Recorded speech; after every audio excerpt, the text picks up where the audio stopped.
Nga sot, hy në fuqi ndryshimet e reja në kodin rrugor, të cilat sjellin masa më të forta ndëshkuese për shkeljet që konsiderohen me rrezikshmëri të lartë dhe synojnë rritjen e sigurisë në rrugë.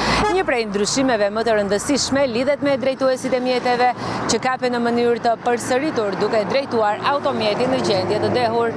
Në këtë rast, leja e drejtimit do të hiqet përjetësisht, ndërkohë personat të moshë madhore që drejtojnë automjete pa qenë të pajisur me leje drejtimi do të ndëshkohen me gjobë dhe nuk do të kenë mundësi të pajisen me patent.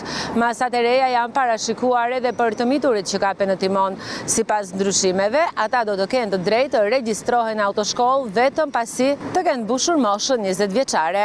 Ndryshimet prekin edhe drejtuesit e rinj të mjeteve për të cilët shpejtësia maksimale lejuar në autostrada do të jetë deri në 90 km/h. Në rast të tejkalimit të shpejtësisë, parashikohen gjoba nga 5.000 deri në 15.000 lek. Pezullimi i lejes së drejtimit për një muaj si dhe heqje pikësh nga patenta. Një tjetër risi është se nuk do të lejohet më konvertimi i pezullimit të lejes së drejtimit me pagesën e një gjobe të dyfishuar. Po ashtu, ashpërsohen dëshkimet për tejkalimin e shpejtësisë në zonat e banuara pranë shkollave, si dhe për zhvillimin e garave apo kryerjen e manovrave të rrezikshme në rrugë. Për këto shkelje, parashikohen gjoba që variojnë nga 20.000 deri në 60.000 lek.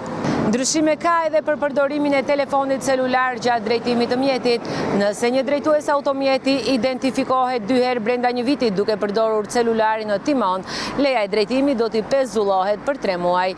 Ndalimi i përdorimit të celularit nuk kufizohet vetëm tek drejtuesit automjeteve, por shtrihet edhe tek personat që drejtojnë biçikleta, motor deri në 50 kubik dhe monopatina.